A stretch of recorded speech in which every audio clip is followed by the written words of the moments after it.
ব্রহ্মচারী স্বামী সিরিয়ালের ৮তম পর্ব দেখার জন্য চ্যানেলটিতে সাবস্ক্রাইব করে ভিডিওতে লাইক দিয়ে দেখতে থাকুন। আমরা দেখব সূর্যের বোনকে পাত্রপক্ষ দেখতে আসে। তখনই ঈশার ঠাম্মি সূর্যদের বাড়িতে এসে সবার সামনে সূর্যর জেঠিমার চুলের মুঠি টেনে বলছে, তুই আমার এই দামি শাড়ি চুরি করে নিয়ে এসেছিস, চোর কোথাকার, শাড়ি দে। তখনই পাত্রপক্ষ বিয়ে ভেঙে দিয়ে চলে যায়। সেই সময় সবার সামনে ঈশার ঠাম্মি সূর্যর জেঠিমার শরীর থেকে শাড়ি টেনে খুলে অপমান করে নিয়ে চলে যায়। সেই সময় সূর্যর জেঠিমা কষ্টে পাথরের মতো হয়ে যায়। অন্যদিকে ঈশাদের বাড়িতে ঈশার গায়ে হলুদের অনুষ্ঠানে ঈশা বৌদি সহ সবার সাথে ডান্স করতে লাগে। এদিকে সূর্য বাড়িতে ফিরে জেঠিমার কাছে গিয়ে বলছে, জেঠিমা এসব কি? তখনই জেঠিমা কান্না করে বলছে, এইসব ওই ঈশার জন্য হয়েছে, ওই ঈশার জন্য। ওই দিন তো ভুলবশত ওর চুরি ভেঙে গিয়েছিল, ও ইচ্ছা করে আজ বদলা নিল।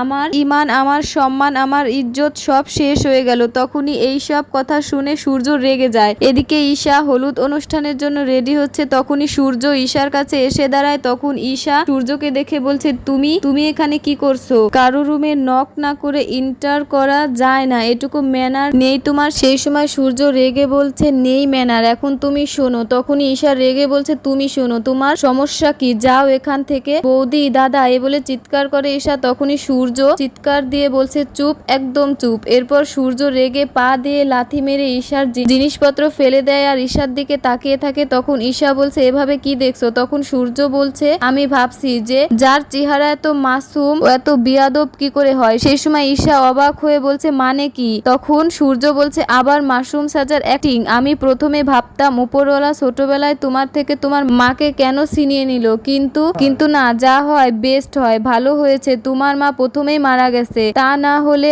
আজ বেঁচে থাকলে না তোমার এই নিচু খারাপ কার্যকলাপ দেখে জীবিতই মারা যেত। তখন ঈশা চিৎকার দিয়ে বলছে, সেটা তোমার সাহস হলো কি করে আমার মায়ের বিষয়ে এমন কথা বলার? তখনই সূর্য চিৎকার দিয়ে বলছে, তোমার সাহস কি করে হলো আমার মায়ের মতো জেঠিকে দুঃখ দিয়েছো বলো? তখনই ঈশা বলছে, কিন্তু আমি কি করেছি? তো বন্ধুরা, কেমন লাগলো কমেন্টে জানিয়ে দেবেন।